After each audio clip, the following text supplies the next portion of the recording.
जय हिंद दोस्तों, मैं हूं प्रभात। पीसीएस शिक्षा के मंच पे आप तमाम अभ्यर्थियों का हार्दिक अभिनंदन है। आज चर्चा के मुख्य बिंदु पे है प्रधानमंत्री के द्वारा साइप्रस यात्रा। और साइप्रस यात्रा के दौरान प्रधानमंत्री को इस बार अपने पूरे टेन्योर का 23वां अंतर्राष्ट्रीय सम्मान प्राप्त हुआ है। तो साइप्रस का सर्वोच्च सम्मान प्रधानमंत्री को प्राप्त हो चुका है और अभी तक मिले सम्मान में प्रधानमंत्री को ये 23वां जो है वो सम्मान दिया गया है विदेशों से। तो आइए चलते हैं सेशन में बात करते हैं और भी काफ़ी इंटरेस्टिंग इसके अंदर न्यूज आया हुआ है जो हमारे परीक्षा के दृष्टिकोण से काफ़ी इंपॉर्टेंट हो सकता है। तो आप सभी को याद करा दें कि यदि आपने सेशन को सब्सक्राइब नहीं किया है, अपने चैनल को सब्सक्राइब नहीं किया है, तो चैनल को जरूर सब्सक्राइब कर लें ताकि आप सभी को इन सारे करंट न्यूज से लगातार अपडेट प्राप्त होता रहे। आइए चलते हैं सेशन की तरफ। बात करते हैं हम लोग प्रधानमंत्री की यात्रा की। तो आपको याद आ रहा होगा इसके पहले 15 तारीख का जो मैंने रेफरेंस लिया था, 15 जून को दैनिक जागरण का ये मैंने रेफरेंस लिया हुआ है। वहाँ पे एक न्यूज आया था जहाँ ये न्यूज़ था कि कनाडा, क्रोएशिया और साइप्रस की यात्रा प्रधानमंत्री करने जा रहे हैं और इसके पीछे कई सारे जो है वो रीजन है और इसमें क्या क्या वो उद्देश्य थे। तो पहला ये है कि अभी कनाडा में हाल फिलहाल में मैंने एक सेशन कवर किया था, वहाँ मैंने बताया था कि प्रधानमंत्री को G7 की तरफ से क्या आया है, इन्विटेशन आया है। तो कनाडा के जो अभी प्रधानमंत्री कार्नी है उनके द्वारा प्रधानमंत्री को वहाँ पे निमंत्रण पे बुलाया गया है G7 की बैठक में। तो एक तो प्रधानमंत्री को कनाडा जाना था, दूसरा अपने इसी कनाडा से पहले ही प्रधानमंत्री कहाँ पहुँच गए हैं, तो यहाँ पे आप देखेंगे साइप्रस पहुँच गए हैं और साइप्रस के बाद अपने अंतिम चरण में प्रधानमंत्री को कहाँ जाना है, तो क्रोएशिया जाना है। अब साइप्रस इन सारे यात्रा में आप देखेंगे G7 का मीटिंग तो नॉर्मल है, वहाँ पे क्या होना है और सबसे बड़ी बात है कि कनाडा के साथ रिश्ते भी अच्छे करने हैं। लेकिन इस बार जो सबसे ज़्यादा न्यूज में है वो है साइप्रस। आइए सबसे बड़े समझते हैं कि आखिर क्या वो कारण है जिसके कारण साइप्रस इतना ज़्यादा न्यूज में है और प्रधानमंत्री की इस यात्रा के दौरान साइप्रस से संबंधित कई सारे फैक्ट सामने आ रहे हैं। न्यूज में क्या कवर किया गया है आइए देखते हैं यहाँ पे। तो इजराइल ईरान के बीच युद्ध की शुरुआत से वैश्विक अस्थिरता को गहराने की आशंकाओं के बीच में प्रधानमंत्री मोदी रविवार को कनाडा, क्रोएशिया और साइप्रस की यात्रा के लिए रवाना होंगे। कनाडा में पीएम मोदी दुनिया के सबसे अमीर 7 लोकतांत्रिक देशों के संगठन G7 के शिखर सम्मेलन में हिस्सा लेंगे। इसके बारे में हमने ऑलरेडी सेशन कवर कर लिया था जहां बताया जा रहा था कि प्रधानमंत्री को हाल फिलहाल तक लास्ट वीक तक कोई इन्विटेशन नहीं आया था और वैश्विक स्तर पर कहा जा रहा था कि इस पर प्रधानमंत्री को बुलाया नहीं गया है और पाकिस्तान इसे अपनी जीत समझ रहा था। बाद में जो प्रधानमंत्री हैं कनाडा के, उन्होंने फ़ोन करके प्रधानमंत्री को बुलाया तो उसके बाद पाकिस्तान का भी एजेंडा जो है वो समाप्त हो गया। वहाँ अमेरिका के राष्ट्रपति डोनाल्ड ट्रंप, फ्रांस के राष्ट्रपति इमैनुअल मैक्रोन और ब्रिटेन के पीएम कारमर स्टारमर के साथ मोदी की कनाडा के पीएम मार्क कार्नी के साथ द्विपक्षीय मुलाकात होगी और उम्मीद है कि यहाँ पे कनाडा के साथ जो हमारे जो रिश्ते जो खराब हुए हैं उसे वापस पटरी पे लाया जाएगा। कार्नी ने पिछले हफ्ते फोन पर प्रधानमंत्री मोदी को इस सम्मेलन के लिए आमंत्रित किया था। इन दोनों के बीच में टेलीफोन पर हुई वार्ता में द्विपक्षीय मुलाकात की सहमति बनी है और अक्टूबर 2023 से भारत और कनाडा के आपसी रिश्ते काफ़ी खराब है और माना जा रहा है कि मोदी और कार्नी की मुलाकात रिश्तों को समान बनाने की प्रक्रिया शुरू कर देगी। तो यहाँ से समझ सकते हैं कि यहाँ जो है वो कनाडा के रिश्ते हमारे अच्छे हो सकते हैं और होना भी जरूरी है कि कनाडा में भारतीय लोगों की संख्या बहुत बड़ी है। भारत को G7 देशों के शिखर सम्मेलन में लगातार मेहमान देश के तौर पर आमंत्रित किया जा रहा है। आपको मालूम होना चाहिए कि G7 के जो कंट्री हैं, G7 का वस्तुतः भारत जो है वो हिस्सा नहीं है ऑफिशियली। बावजूद आप देखेंगे प्रधानमंत्री जब से हैं तो लगातार पिछले 6 बार से प्रधानमंत्री को ये इन्विटेशन दिया जा रहा है। उसके पास उसका जो सबसे बड़ा कारण है आप यहाँ पे देखिए, यह उल्लेखनीय तथ्य है कि इस समूह में शामिल कम से कम 3 देश इटली, कनाडा, फ्रांस से सबसे बड़ी इकोनॉमी भारत की है। तो आप देखेंगे G7 में जो देश उपस्थित हैं जिसमें इटली है, कनाडा है, फ्रांस है, जापान है, ब्रिटेन है, इन सबों में यूएसए है। तो इसमें आप देखेंगे इटली, कनाडा और फ्रांस, इन सबसे बड़ी इकोनॉमी जो है वो भारत की है। भारत अभी दुनिया की चौथी बड़ी इकोनॉमी है। इस समूह के 2 देश जापान और ब्रिटेन के साथ भारत के आर्थिक समझौता बना रखा है। अमेरिका व यूरोपीय संघ के साथ, जिसमें फ्रांस, इटली और जर्मनी सदस्य हैं, के साथ जल्द ही कारोबारी समझौता होने का उम्मीद है। अब यहाँ पे एक और बात आपको जानना चाहिए कि जो अभी हाल फिलहाल में आप देखेंगे कि यूरोपीय संघ का जो अभी अध्यक्ष बनने वाला है वो कहाँ से होगा, अभी आप देखेंगे साइप्रस से भी होने वाला है। तो इस साल के बैठक में वैश्विक शांति और स्थिरता के साथ ही ऊर्जा सुरक्षा एक अहम मुद्दा रहेगा। माना जा रहा है कि कनाडा में G7 की बैठक में इजराइल ईरान प्रकरण पर बयान जारी किया जा सकता है। कनाडा के अलावा पीएम मोदी यूरोपीय संघ के 2 छोटे देश क्रोएशिया और साइप्रस की यात्रा भी करेंगे। अब यहाँ पे देखिए यूरोपीय संघ जो है, यूरोपीय संघ के अंदर अभी कितने देश हैं ये मुझे बताइएगा कमेंट बॉक्स में। ब्रेक्जिट होने के बाद आज के डेट में कितने देश अभी बच गए हैं। तो इसके 2 इंपॉर्टेंट देश हैं क्रोएशिया और साइप्रस। खासकर साइप्रस इस बार काफ़ी चर्चे में है। और क्यों चर्चे में है, क्योंकि साइप्रस का जो लोकेशन आप देखेंगे वो टर्की के ठीक बगल में है। और इन दोनों देशों की यात्रा यूरोपीय संघ के साथ संबंधों को रणनीतिक आयाम देने की सरकार की कोशिश के तौर पर देखा जा रहा है। भारत सरकार मानती है कि यूरोपीय संघ के साथ रणनीतिक संबंधों को मजबूती देना न सिर्फ वैश्विक व्यवस्था में हो रहे बदलाव के मुताबिक बल्कि यह भारत के दीर्घकालिक आर्थिक हितों में भी मुताबिक है। पीएम मोदी क्रोएशिया जाने वाले देश के पहले पीएम होंगे। अब आप देख करिए यहाँ पे प्रधानमंत्री क्रोएशिया जाने वाले अभी तक भारत के पहले पीएम हैं। तकरीबन 23 वर्षों के बाद आप देखेंगे कोई भारतीय प्रधानमंत्री साइप्रस जा रहा है। अब क्यों, इसके बारे में हम लोग आगे चर्चा करेंगे। क्रोएशिया की आबादी लगभग 93 39 लाख है, जबकि साइप्रस की आबादी कितनी है, लगभग 14 लाख है। साइप्रस की उनकी यात्रा को तुर्की के साथ खराब संबंधों से भी जोड़कर देखा जा रहा है। सबसे बड़ा इंपॉर्टेंट यहाँ पे है कि ऑपरेशन सिंदूर के दौरान आपने देखा था कि तुर्की जो है वो पाकिस्तान के साथ खुले रूप से भारत के अगेंस्ट में आया था और उसे ड्रोन की सप्लाई कर रहा था और भी आर्म्स वहाँ पे दे रहा था।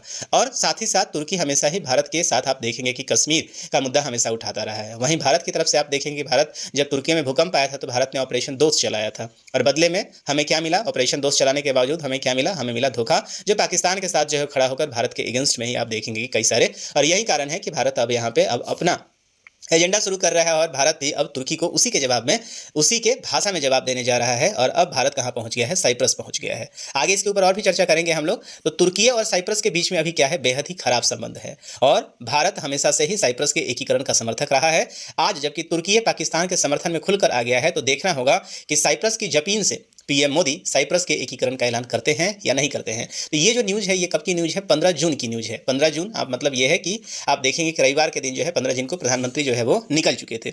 उसके बाद आप देखते हैं 16 जून को न्यूज़ आता है यहाँ पे कि 3 देशों की यात्रा के पहले चरण में प्रधानमंत्री कहाँ पहुँचते हैं, साइप्रस पहुँच जाते हैं और सहयोग के लिए आभार जताने का मौका का यह यात्रा है। तो आप देखते हैं कि अभी हाल फिलहाल में अपने देश की तरफ से आप देखेंगे कि सांसदों की एक टीम पूरे विश्व का भ्रमण करके आई है और पाकिस्तान का पोल खोल यात्रा ये था। पाकिस्तान के बारे में, आतंकवाद के समर्थन देने के बारे में भारत के सांसद की जो टीम थी ये सारे जगह गई हुई थी और वहाँ से बहुत ही ज़्यादा समर्थन यह मिला। और प्रधानमंत्री का कहना है कि अब हम क्या कर रहे हैं, उस समर्थन का धन्यवाद करने के लिए इन सारे देशों में हम लोग जा रहे हैं। तो अपने इस यात्रा के दौरान पहला पड़ाव जो प्रधानमंत्री का रहा है वो कहाँ रहा है, साइप्रस रहा है। आप देख रहे हैं निकोसिया जो है वो साइप्रस की क्या है, राजधानी है। और यहाँ पे प्रधानमंत्री आप देखते हैं लैंड कर रहे हैं और लैंड करने के बाद यहाँ पे प्रधानमंत्री का जो है वो ज़बरदस्त तरीके से यहाँ पे स्वागत किया जा रहा है। और प्रधानमंत्री जो वहाँ पे साइप्रस के जो खुद राष्ट्रपति हैं उन्होंने बताया है कि ये एक ऐतिहासिक आप देखेंगे क्या है की यात्रा है। इसके अंदर बातचीत क्या क्या हुई है उसके बारे में नेक्स्ट डे आप देखेंगे कि मिलता है। और 17 तारीख को, 17 जून जब मैं लेक्चर रिकॉर्ड कर रहा हूँ 17 तारीख है, तो आज ही के न्यूज़पेपर में आप देखेंगे कि कई सारे इंपॉर्टेंट ने साइप्रस से निकल कर आ रहे हैं। बदलते परिदृश्य में मोदी ने दोहराया ये युद्ध का युग नहीं है। अब यहाँ पे देखिए क्या क्या वो न्यूज़ है हमारे परीक्षा के दृष्टिकोण से इंपॉर्टेंट हो सकता है। आइए समझते हैं। ईरान और इजराइल के बीच के युद्ध की विकराल होती स्थिति को देखकर प्रधानमंत्री नरेंद्र मोदी ने फिर इस बात को दोहराया है कि यह युद्ध का समय नहीं है। उन्होंने ईरान, इजराइल और यूक्रेन रूस युद्ध के संदर्भ में कहा है कि इसका असर दुनिया के दूसरे हिस्सों में भी होने का खतरा है। प्रधानमंत्री मोदी ने यह साइप्रस के राष्ट्रपति निकोस क्रिस्टोलिडेस के साथ द्विपक्षीय वार्ता के बाद संयुक्त प्रेस कॉन्फ्रेंस में उन्होंने ये बात कही है। यहाँ पे आपको देख रहे हैं साइप्रस के राष्ट्रपति हैं। राष्ट्रपति निकोस ने प्रधानमंत्री को साइप्रस का सबसे बड़ा नागरिक सम्मान grand cross of the year से यहाँ पे सम्मानित किया है। इस बात को भी आप याद रखेंगे। सबसे इंपॉर्टेंट जो फैक्ट है यहाँ पे कि प्रधानमंत्री को किस चीज़ के लिए सम्मानित किया गया है, तो ग्रैंड क्रॉस ऑर्डर से प्रधानमंत्री को इस पर आप देखेंगे सम्मानित किया जा रहा है। ये प्रधानमंत्री के द्वारा आप देखेंगे किसी राष्ट्रपति प्रधानमंत्री को किसी विदेश के द्वारा दिया गया ये 23वां सम्मान है। ये बात भी हमें निश्चित रूप से याद रखने की ज़रूरत है। अब यहाँ पे देखें, आप आगे देख सकते हैं कि न्यूज़ में जो चीज़ें यहाँ पे चल रही हैं इसमें आप देखें कि भारत की कूटनीतिक रिश्तों की मजबूती और दुनिया भर के बढ़ते प्रभाव के रूप में इसे देखा जा रहा है। साइप्रस ने संयुक्त राष्ट्र सुरक्षा परिषद दैट इज यूएनएससी में भारत का अस्थायी सदस्यता का पुरजोर समर्थन किया है। तो कहा जाता है कि डिप्लोमेटिक तरीके से कोई भी किसी के पास ऐसे ही नहीं जाता है, राष्ट्रहित इसमें सबसे इंपॉर्टेंट होता है। तो इस यात्रा के दौरान सबसे पहले साइप्रस ने भारत के प्रधानमंत्री को क्या दिया है, अपना सर्वोच्च सम्मान दिया है। दूसरा चीज़ यह है कि साइप्रस जो है प्रधानमंत्री मतलब देश को यूएनएससी के मेंबर का क्या कर रहा है, समर्थन कर रहा है, लगातार समर्थन करता भी आया है। आतंकवाद के विरुद्ध भारत के साथ मिलकर संयुक्त राष्ट्र की तरफ से घोषित आतंकी और संगठन को पनाह देने वाले उनके लिए छद्म तरीके से काम करने वालों के विरुद्ध कार्रवाई करने की भी क्या की जा रही है, अपील की जा रही है।